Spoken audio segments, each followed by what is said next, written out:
Bonjour et bienvenue à notre étude de la leçon 6 du questionnaire de l'école du sabbat pour le premier trimestre de 2026. Le titre du questionnaire de ce trimestre est Unir le ciel et la terre, Christ dans Philippiens et Colossiens. Et notre leçon 6 a pour titre Une confiance exclusive en Christ.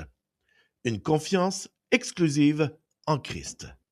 Le verset à mémoriser est Mon but est de le connaître, lui, ainsi que la puissance de sa résurrection et la communion de ses souffrances, en devenant conforme à lui dans sa mort, pour parvenir, si possible, à la résurrection d'entre les morts. Philippiens 3, les versets 10 et 11. Nous reprenons le verset à mémoriser. Mon but est de le connaître, lui, ainsi que la puissance de sa résurrection et la communion de ses souffrances, en devenant conforme à lui dans sa mort, pour parvenir, si possible, à la résurrection d'entre les morts.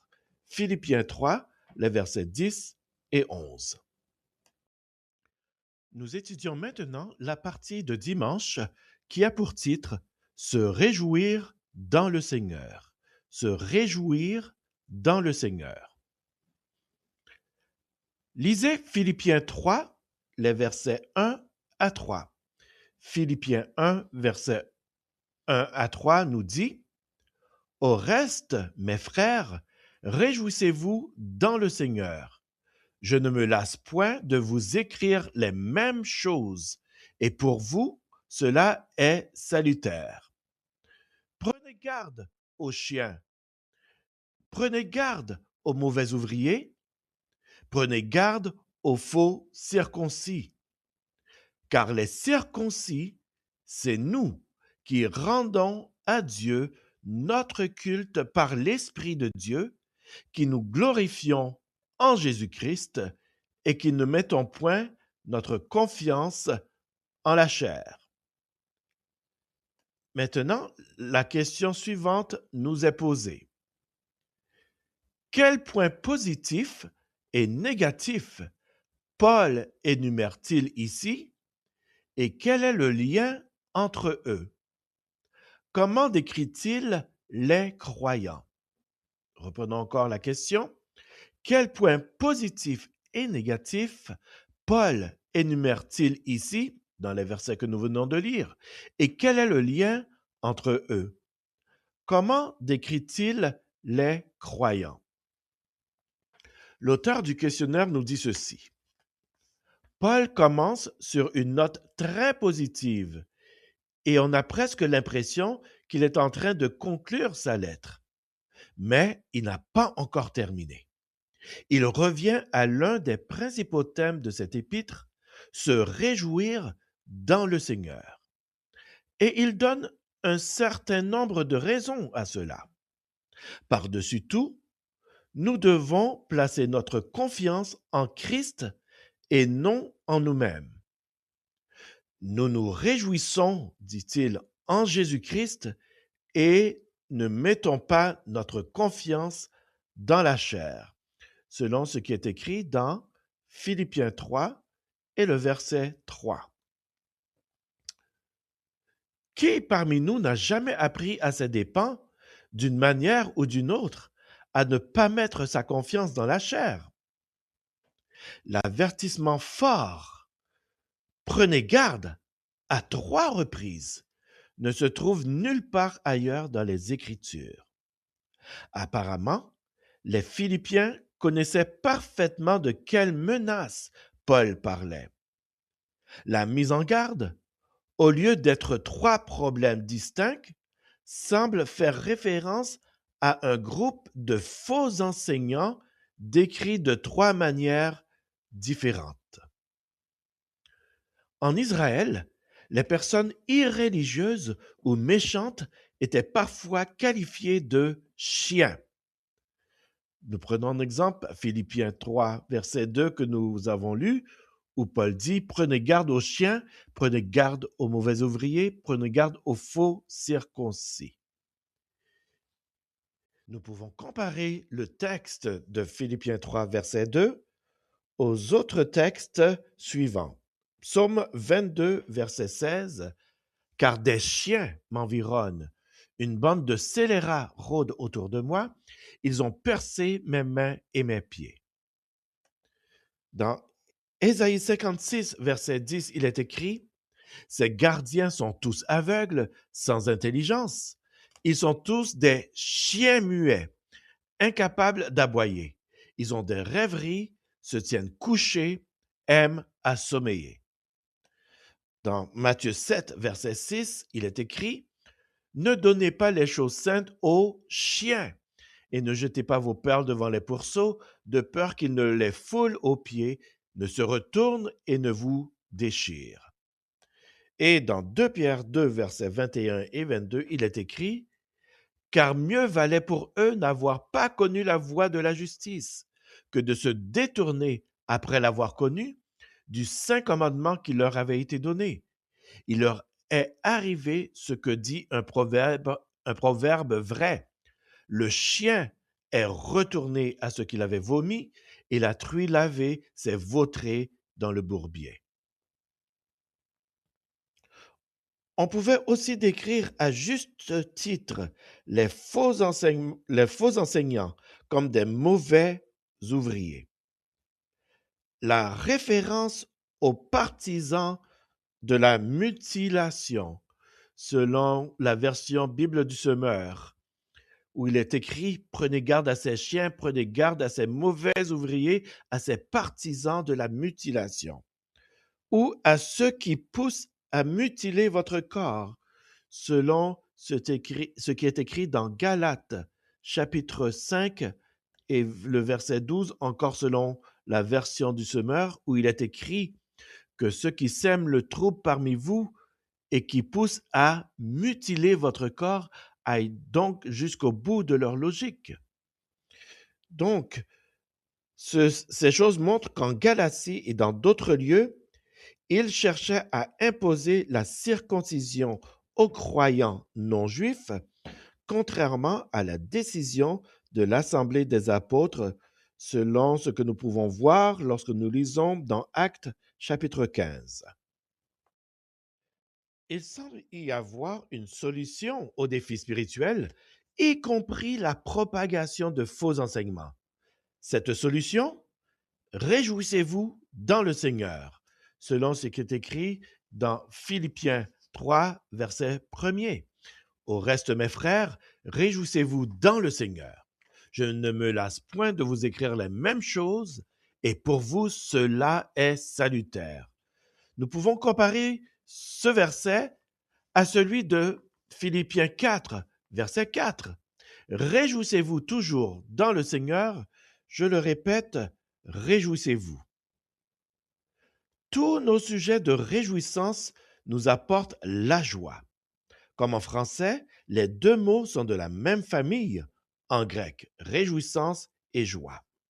Dieu veut que nous soyons joyeux, et sa parole est comme un mode d'emploi pour le véritable bonheur et la joie durable. Cela inclut de recevoir la miséricorde de Dieu, selon ce que nous voyons dans Psaume 31, verset 7. Je serai par ta grâce dans l'allégresse et dans la joie, car tu vois ma misère, tu sais les angoisses de mon âme. Cela inclut également de mettre notre confiance en lui, selon Psaume 5, verset 11. Alors tous ceux qui se confient en toi se réjouiront, ils auront de l'allégresse à toujours, et tu les protégeras, tu seras un sujet de joie pour ceux qui aiment ton nom. Cela inclut de recevoir les bénédictions du salut, selon Psaume 9, verset 14, afin que je publie toutes tes louanges dans les portes de la fille de Sion et que je me réjouisse de ton salut. Cela inclut d'adopter la loi comme mode de vie, selon le psaume 119, verset 14. Je me réjouis en suivant tes préceptes comme si je possédais tous les trésors. Cela inclut également le sabbat. selon ce que nous voyons dans Ésaïe 58, versets 13 et 14. Si tu retiens ton pied pendant le sabbat pour ne pas faire ta volonté en mon saint jour, si tu fais du sabbat tes délices pour sanctifier l'Éternel en le glorifiant, et si tu l'honores en ne suivant point tes voies et en ne te livrant point à tes penchants et à de vains discours, alors tu mettras ton plaisir en l'Éternel, et je te ferai monter sur les hauteurs du pays, je te ferai jouir de l'héritage de Jacob, ton père, car la bouche de l'Éternel a parlé. Cela inclut de croire en sa parole, selon ce que nous voyons dans Psaume 119, verset 162. Je me réjouis de ta parole comme celui qui trouve un grand butin. Et cela inclut d'élever également des enfants spirituels, selon ce qui est écrit dans Proverbe 23, versets 24 et 25. Le Père du juste est dans l'allégresse. Celui qui donne naissance à un sage aura de la joie. Que ton père et ta mère se réjouissent, que celle qui t'a enfanté soit dans l'allégresse. Nous concluons tout ceci avec une question pour méditer. La vie peut être très difficile pour nous tous, même si les choses semblent aller bien pour le moment. Pourtant, même si les choses ne se passent pas bien pour le moment, de quoi pouvez-vous et devez-vous vous réjouir? Qu'est-ce qui vous en empêche? C'est la question de méditation que nous avons. Nous vous invitons maintenant à entendre une réflexion au sujet de cette partie de la leçon 6 que nous venons de voir avec l'auteur du questionnaire. Bonjour et bienvenue. Aujourd'hui, on va se pencher sur une leçon biblique datée du 1er février 2026. Le titre, c'est « Une confiance exclusive en Christ ». Bonjour. Et le texte de base, c'est un passage de l'Épître aux Philippiens, chapitre 3, les versets 1 à 3. C'est court, mais C'est très dense. très dense, et c'est ça qui est fascinant. Le contraste est saisissant. Paul écrit une lettre qui est pleine d'affection, il parle de joie, Oui, on a l'impression qu'il va conclure, et puis d'un coup, sans crier gare, c'est une explosion. une explosion, voilà. Une violence verbale assez incroyable. Du coup, la question qui va nous guider, c'est qu'est-ce qui a bien pu provoquer une réaction pareille? Quelle était la menace? C'est un peu ça notre enquête du jour. C'est exactement la bonne question. On assiste vraiment à une rupture de ton, mais ce n'est pas juste de la colère spontanée. Non. C'est un avertissement qui est très stratégique, très calculé. Paul sent un danger mortel pour la foi des Philippiens. D'accord. Donc on va explorer cette tension entre la joie, qu'il présente comme un fondement, et cet avertissement brutal qui, en fait, est là pour protéger cette même joie. Protéger la joie. J'aime bien cette idée. C'est ça. Il s'agit de comprendre ce que ça veut dire concrètement de mettre sa confiance en Christ et pas en la chair, comme il dit. Parfait. Alors, posons les bases avant de plonger dans le conflit. Il commence donc sur cette fameuse note de joie. Mhm. Il dit « Au reste, mes frères, réjouissez-vous dans le Seigneur ». Et on sent que ce n'est pas une suggestion, Non, pas du tout. c'est un impératif. C'est le cœur de son message, quoi. C'est même le thème qui traverse toute la lettre. Ce qui est intéressant, c'est que les mots grecs pour joie et se réjouir sont de la même famille. Ah oui? L'idée est simple mais profonde. Si nous procure de la joie, nous fait nous réjouir. L'un est la source, l'autre en est l'expression. D'accord. Pour Paul, la vie de foi, elle est complètement liée à cette dynamique. Dieu ne veut pas que les croyants endurent. Il veut qu'ils soient joyeux. Mais de quelle joie parle-t-on au juste? Parce que, bon, dans la vie de tous les jours, la joie, elle est souvent liée aux circonstances. C'est ça. Une bonne nouvelle, une réussite, c'est de ça qu'il s'agit. Et c'est là que ça devient puissant. Les sources de joie que la leçon biblique compile en s'appuyant sur d'autres textes montrent une image très différente. Alors, par exemple, Par exemple, la joie vient du fait de recevoir la miséricorde de Dieu, de placer sa confiance en lui. de comprendre les bénédictions du salut, Donc des choses très spirituel. vraies, mais aussi d'une manière de vivre, adopter la loi de Dieu comme guide, observer le sabbat. La liste va même jusqu'à des choses plus personnelles, Comme quoi? comme élever des enfants qui craignent Dieu.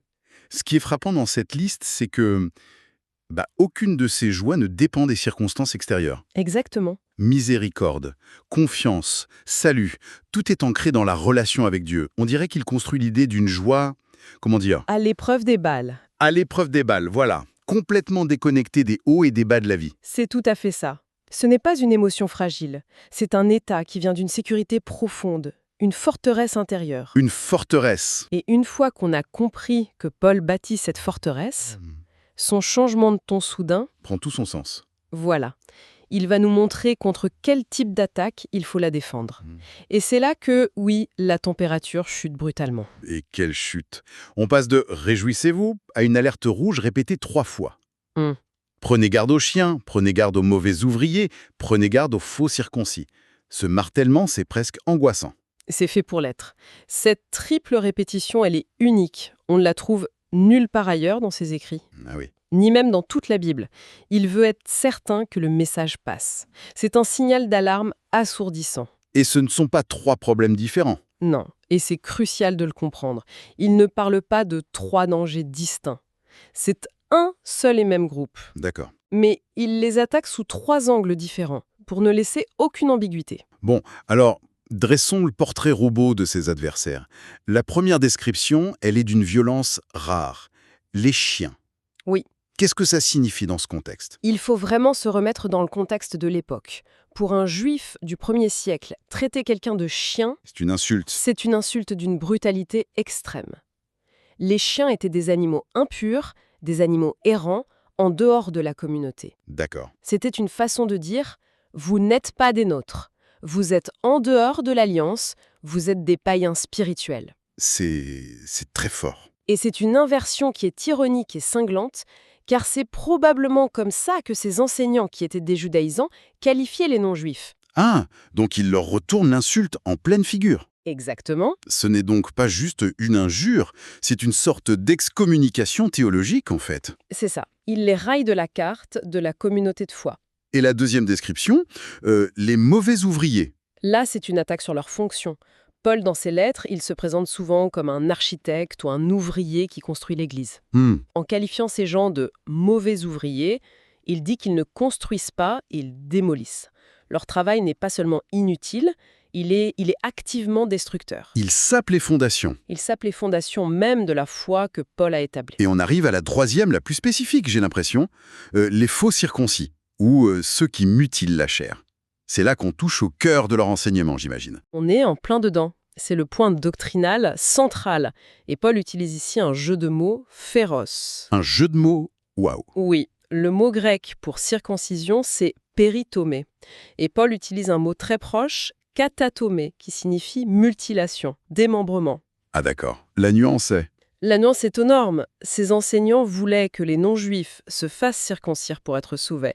Et Paul leur répond que depuis Christ, imposer ce rituel physique, ce n'est plus un signe d'alliance. Ce n'est plus qu'une... C'est une simple boucherie, une mutilation sans aucune valeur spirituelle. C'est radical. Et il faut bien saisir le contexte historique.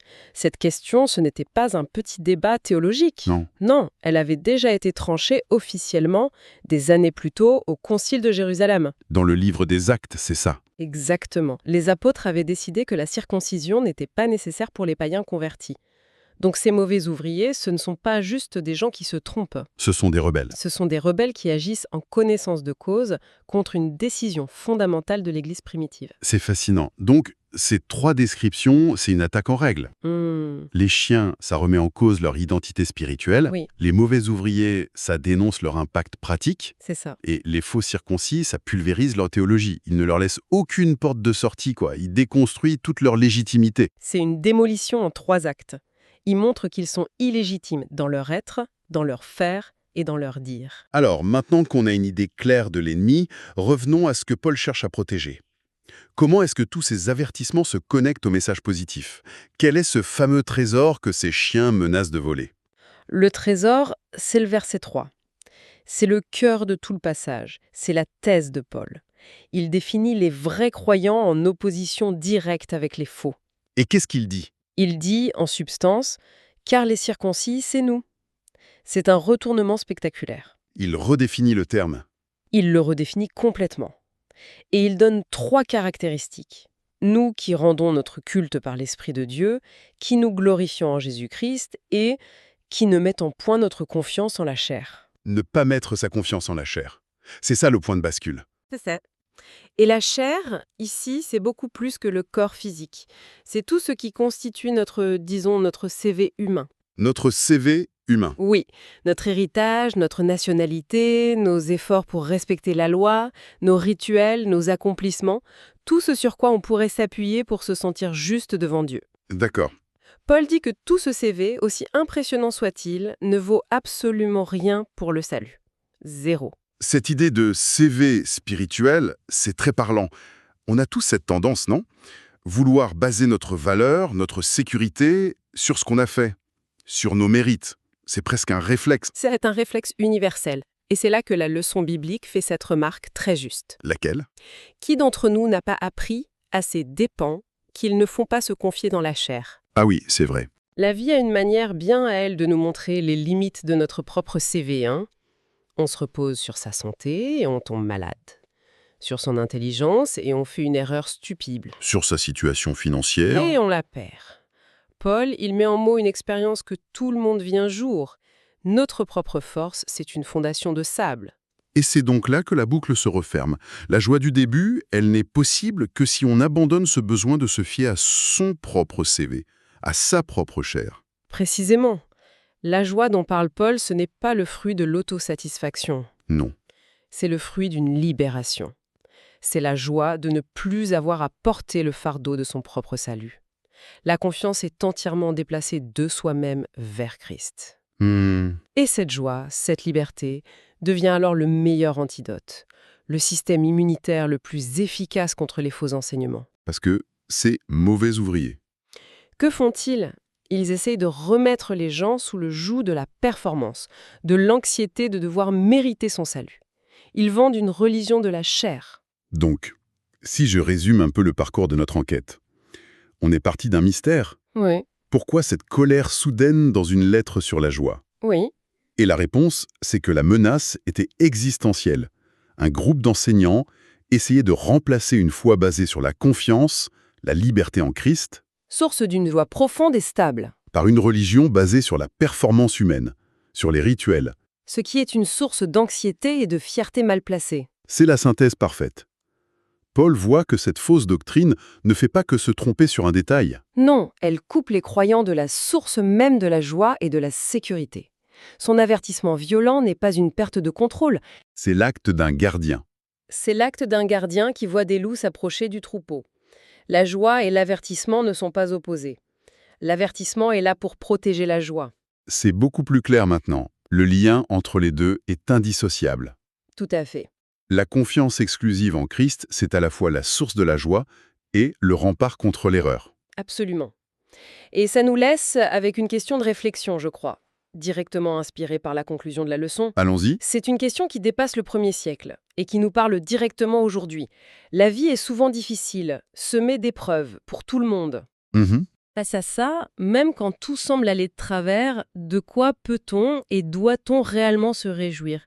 Et qu'est-ce qui, dans nos propres vies, dans nos propres réflexes, vient parfois nous voler cette joie-là, en nous poussant à mettre notre confiance là où, finalement, elle ne tiendra jamais. L'Église adventiste francophone de Toronto vous remercie d'avoir écouté cette partie de la leçon de cette semaine. Nous vous donnons rendez-vous à demain pour la suite de notre étude. Que Dieu vous bénisse.